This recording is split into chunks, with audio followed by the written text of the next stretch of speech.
Hey guys, Saf coming at you with another Raid Shadow Legends video. So I've just got off the back of watching Ash's interview with Cirilla. So often Raid comes out when they need to communicate sort of their forward cast plan, or if they've had a particularly rough couple of months like they have just had, they do a bit of a PR move with a creator. It's been Scratch. I think Ash has done a few of them. I think someone else has done another one as well. I can't recall exactly who, but they generally tend to do these things.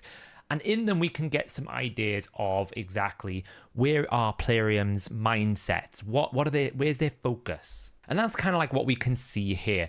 Obviously, the Primal Shard release that they have been put out last month, paired with all the Hydra Clash issues, the community essentially is in a little bit of the toilet, is the best way to describe it.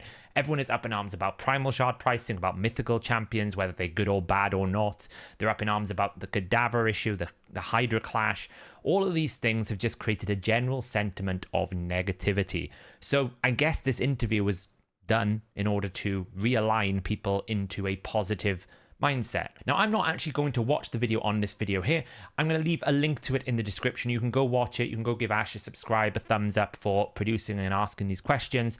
I just want to talk about some of the main pointers that have come out of it and give you my thoughts on some of the bigger issues. There are some particularly, SAF specific things that have come out of it. And I do appreciate Ash kind of giving me a shout out in the video as well, saying, hey, why don't you listen to some of the community? Because to be honest, I am not the only one that has very good ideas about how to solve problems and make this game more fun. There is plenty of people in the community, plenty of community members, plenty of creators, and Plarium would do good to actually listen to what the community want. So I'm going to do this in kind of like either like a too good, too bad, and too kind of like what the hell are they talking about. That's kind of like the format that I'm going to kind of respond to this. I want to say generally it sounds like they have some actual real content arriving, although it does concern me that there is no details, but that's natural if the content is not in a sort of a final state. The main two things that we've got out of it is there's the first major content piece that they've talked about for a couple of weeks now, which is tied somewhat to the mythical system, which apparently is, quote, bigger than Doom Tower. Now, I always like to kind of say, well, I'll wait until it's on a bit of paper in front of me in a video before I make that kind of statement, because in the past they have made statements in these interviews that hasn't really come to fruition. For example, one of the ones that always comes to mind is the statement that Cirilla said in one of her videos where they didn't have a plan at the moment to add new champions. They knew that they couldn't do that for Doom Tower secret rooms, but they didn't just want to give arbitrary rewards that are just like, forge materials, and they ended up doing that anyway. So, and we're going to talk about Cadaver in a minute as well, and that's another kind of example where they say one thing when actually the reality is completely different. So I'm not judging the system, I'm simply saying I'll wait before I determine that it's bigger than Doom Tower. I hope it's bigger than Doom Tower. My hope is that it's proper, challenging content, but they've released so many powerful champions, it will be interesting to see if you just can't one-shot it with an Acrizia or a Ganut or something of that nature. So there's two major content pieces. The first one, apparently, it seems like it's coming this year. The second one is Clan Wars. I don't know what shape that is. It's going to be different from CVC. That's all we know. And that will be taking part in next year. So that's kind of like an overall good to hear there is content coming, although there is very limited amounts of it coming. It seems like only this major content piece before the end of the year, and then sometime next year we're going to get Clan Wars, so we'll have to see how that pans out. Now, the two good points I want to call out for the community from this video that is really good, that I think is absolutely amazing, is a reorientation towards pre-existing quality of life needs. There has been, the last 6 months pretty much has been a focus on make new champions, sell more shards, pull more new champions. That has been the focus of Raid. We have created content that just requires you to acquire very specific champions that basically make very specific champions more powerful in very specific areas. What I mean by that is we released Artifact Ascension and an Accessory Ascension. We added a new boss that you could farm, and those bosses can be farmed very efficiently if you have the right champions. Sand Devil is very good if you have the right configuration of Godseeker and Eerie, and Ninja, for example. Otherwise, if you don't have Ninja, it gets very slow. Same with Shogun. If you have a Riho, it makes everything so much easier. If you have Gnuts, multiple Gnuts, it makes everything so much easier. And all of this is to empower the arena champions, which you need the Marichka and Taras combos, those kind of very powerful Void Legendaries. And they've been slamming us with Shard events. So the focus for the last 6 months feels like it has been, don't worry about new content, just make new champions and sell them. and make people buy them and just keep pummeling and pummeling and pummeling that. So they're reorientating themselves back to quality of life. We're going to get more artifact storage. Brilliant. That's really good. I've got notes on the side here that I'm going to say there's a permanent super raids coming for dungeons. That is so good. If people want to run 1,000 energy in a dungeon, just let them do it half the time so that it can do it quicker. Fine. It's absolutely no problem. I would like to see like quad super raids for like Doom Tower bosses. You have to run 8 times a day. You know, it's boring, it's time consuming. Just let me run that half the amount of times. That would be much better as well if we could have like super raids at a ×4. So you get 4 times the rewards for 4 times the cost. You know, if people want to run that, they can. We're also getting champion rebalancing. And the one that is obviously everyone is probably going to be mentioning in chat comments is Fortis. Maybe they'll finally, after attempt number 3, to get Fortis correct. Or is it attempt number 2? I've lost track. I basically submitted, at this point, at least 10 different like support tickets, videos, requests, comments. I've talked to mods about it to try and convince the people over in Plarium that the way that the champion is working is not correct. Let me show you what I mean here quickly, because I've been running Minotaur in the background. Fortis, what is really broken about him, you know, his current form isn't necessarily broken. He does good damage. The problem is this damage of this skill increases by 10% every time a fear or true fear is placed is incorrect because of the way that this is multiplying. It's not actually multiplying the damage, it's multiplying the multiplier, which means that instead of 10%, it's doing 2%. Whereas when we are talking about someone like Solus, who is in exactly the same faction, who increases the damage based on the number of debuffs, this is a multiplier of the final damage, not the multiplier itself. So this is actually doing something in the region of 9.5 when you work it out. It's about 10%. It's just the way that you actually calculate the damage bonuses. It's about 9.5 every time you add another debuff. So this works correctly. For some reason, we didn't actually code the champion to work exactly like this. That's all they really need to do with Fortis, then he's actually quite a good champion. I will say, if they can do what they've been doing with like champions that they've been releasing recently, where when there is a boss scenario, they do something else, this would be very good for a Void Legendary that relies on fear, because once you get to a boss, this doesn't work, this doesn't work, the passive doesn't work. Like the whole thing is designed for fear. Once he gets to boss and you can't do a fear, what does he do? And I think that's one of the major flaws in his kit design. The concept is cool. The penalty for this is terrible. I mean, for God's sake, he doesn't even 100% place a true fear when you activate his passive. He's a Void Legendary. This should be 100% and a true fear. So, you know, once they fix those, it'll be really interesting to see what they do. I will have my eyes on it, my finger at the button to record the moment they actually announce that change. It might even be the next patch, which seems to be suggested around about the 16th, 17th, or maybe 18th. Like, it doesn't seem like it's next week. We're in a bit of a weird cycle because Halloween is coming up, and the Halloween fusion always starts a week earlier than the normal fusion schedule. So Panda is coming to an end soon. The Halloween fusion normally starts around about 5 days.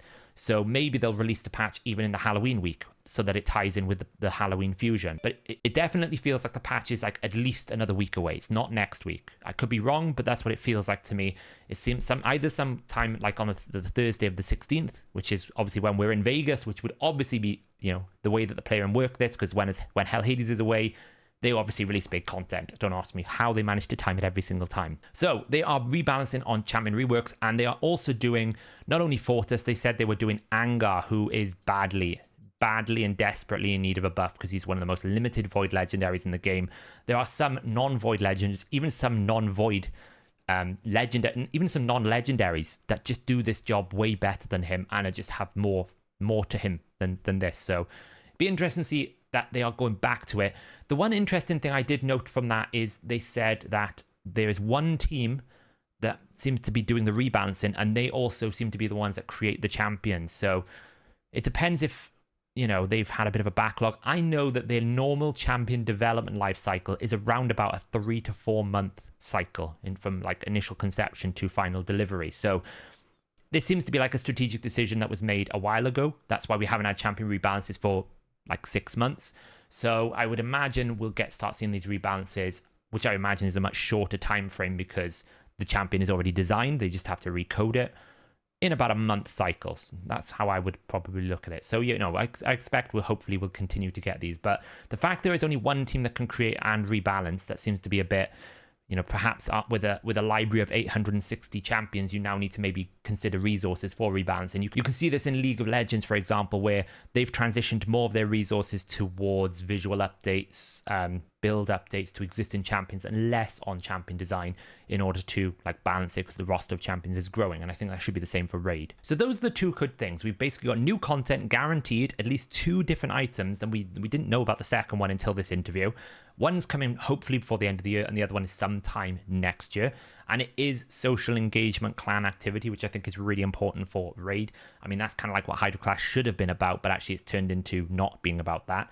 And the other good thing is a reorientation of the team back towards trying to make the game better for the player, rather than just making the player spend more money in the game. There's a focus on trying to improve the quality of life, the quality of different champions, the quality of the game in general. Now let's talk about a few bad points here.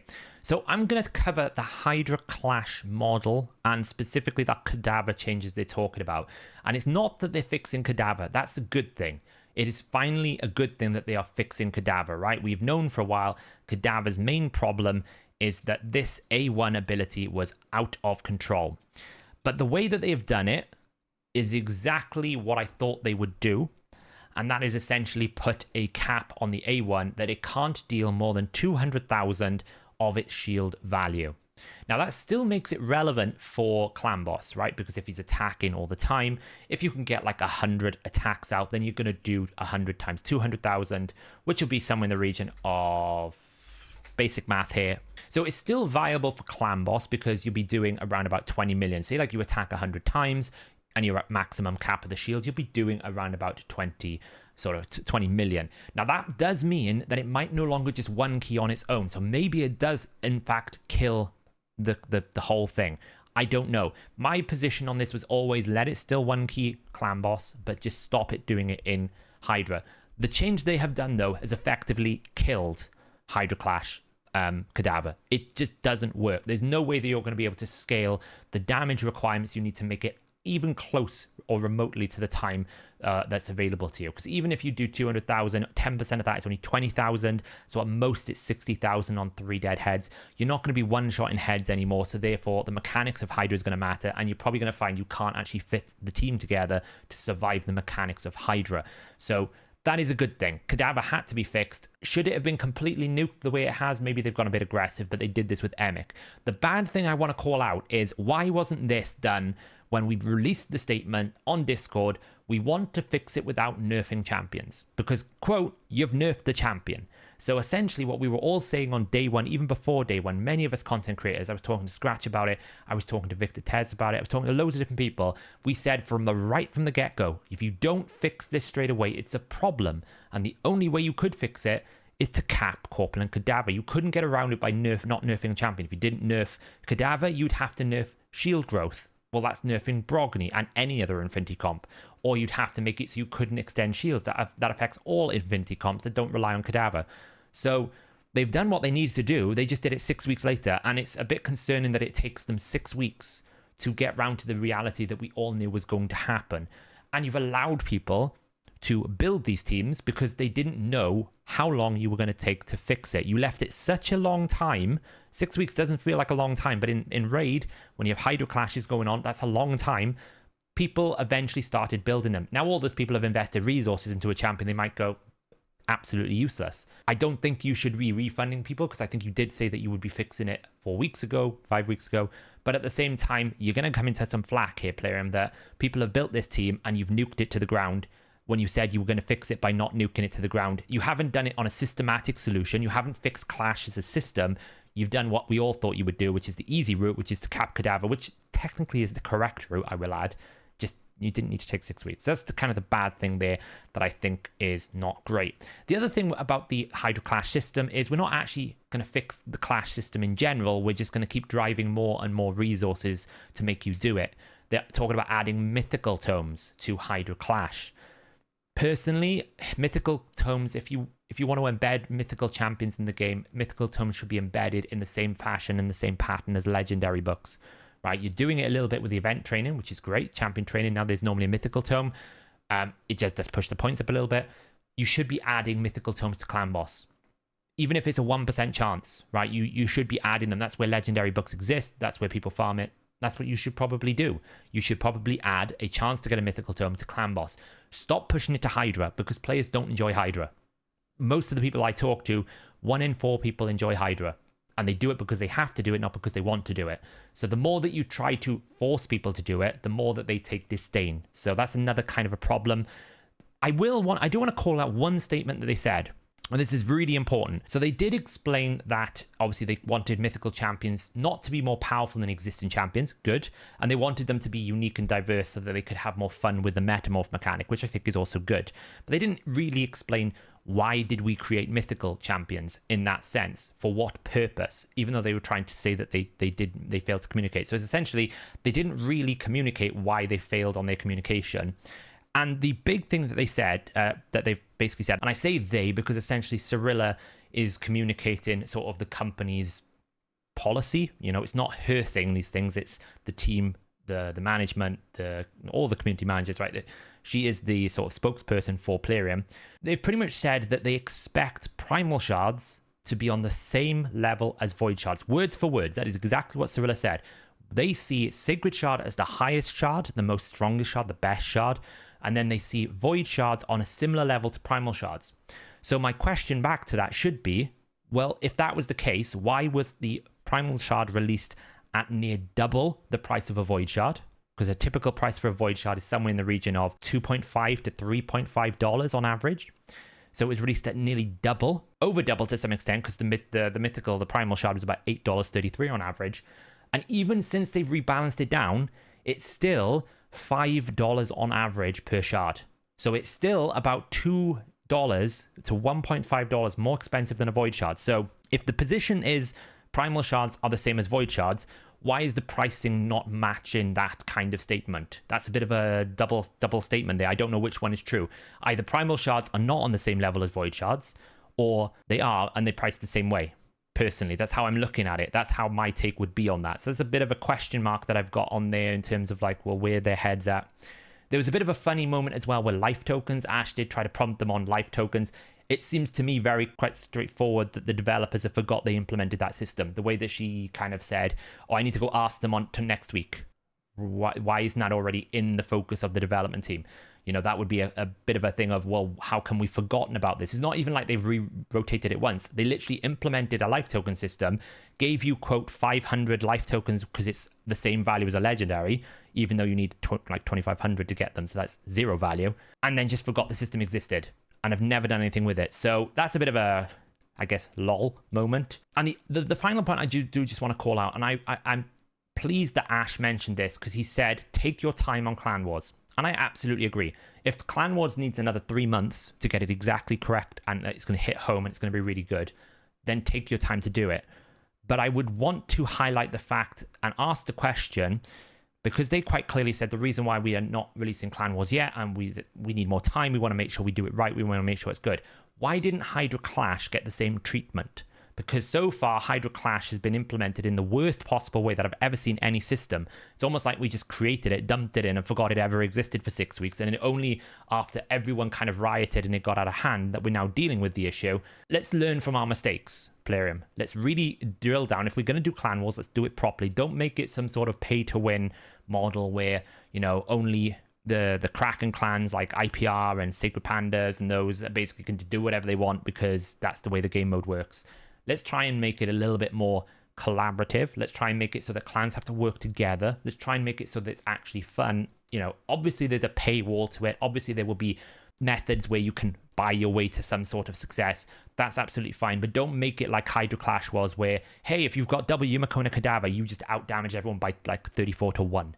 That's kind of like the key thing. So I've been talking for about 20 minutes. Go watch the video yourself. Make your own judgments. I personally am appreciative that they have come out and got in front of it. One of my main criticisms of Plarium has been through the whole Primal Shard process is they dumped it in the game and then they left everyone to the wolves, right? They left the moderators to basically answer questions that they couldn't answer. There was no presence from Plarium to actually deal with the problems that they implemented. They were putting their head in the sand on Cadaver issues. Hydra Clash was going down the drain. Player motivation was going everywhere. and they didn't get out in front of it. So they've got out in front of it. They've given us some really cool information about quality of life stuff that we've all been asking for. Maybe I can finally get back to inbox 0. That would be lovely. That would be a dream. It's good to see that they're reorientating back towards trying to make the core product better instead of just constantly implementing new stuff to sell more shards. I'm all for making a profit, but at the same time, you can't leave behind all the people that have pulled shards and not got really good champions and want some love as well. And yeah, we've also got a guaranteed primal, a permanent primal, I should say. So for example, right now we've got 2. And this does kind of make sense. They were basically saying, well, we've got an epic permanent that's always on. There's a sort of 2 here. There's also a Razin permanent. I will say permanent in the sense that once you've done it, Razin goes away. So it's not really permanent if you complete it. But they're going to be doing a mythical permanent. Now, I will say, if you have to burn legendaries to make a mythical champion, that will go down like awful. That will burn the building down. Do not do that. Don't make it so that I have to fuse legendary champions to make a mythical champion. That will cause chaos. It will be awful. I don't think anyone wants that. You know, unless there's ways that you can farm these legendaries regularly and that the way to earn these legendaries is not permanently tied to a paywall, I just can't see how that's going to be a positive take by the community. They don't want to burn their legendaries to make a mythical champion. That mythical champion would have to be the most bonkers champion in the game. Because right now the mythical champions, some of them are good, but majority of them are not game-changing enough that you would burn your legendaries. Just like the life token system. There's some good champions in there, but I'm not burning 5 legendaries to make a Sir Nicholas.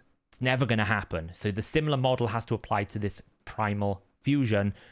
The model needs to, you know, it doesn't have to even use champions, right? I know fusing champions into champions is the theme. It could be currency that you earn in different places in the game. It could be milestone stuff, right? Just don't make us burn our legendaries for a primal legendary. That will be really bad. I look forward to seeing the Fortress rework. Hopefully they have nailed it this time and they get it right. And yeah, I guess we'll have to wait and see what this major new Doom Tower content is going to be. Guys, let me know in the comments below. You know, what was your thoughts on the interview? Was there any questions that you felt like were not answered? Do you have any follow-up questions? I always like to try and, you know, give my feedback in these videos to you as a community and to give you my thoughts, but also as a way of me platforming to kind of give the points over to Plarium as well. And I always try to communicate with sort of, you know, Plarium moderators in their official Discord the best as I can to communicate, like, you know, hey, this sentiment is where people are at, or this isn't really great, or this is a real problem, or, you know, I technically found a bug with one of the epics. I didn't make a video on it in the fusion because it was very minor, but I can communicate that back to them to say, hey, this is bugged in the game code, you kind of need to fix it. So yeah, if you have any sort of those questions you want, stick them in the comments below. Maybe I'll compile a list, I'll send it over. But thanks to Cirilla for doing that interview with Ash. I would like to see more of these communications happening more often so that we get an idea of where Plarium's mentality is at, because most of the time people can accept things if they understand where the decisions are coming from. But randomly doing things like, hey, we made a mythical tome, and then just dropping it in the game, and then there's no reasoning behind how we get them, where we get them, why are we getting them, and not actually justifying them. That's the kind of stuff that really boils people's blood. So the better you can do at communicating things, the better everything will be. So really appreciate that. And yeah, I look forward to all this stuff. So thanks for watching, guys, and I will catch you in the next video.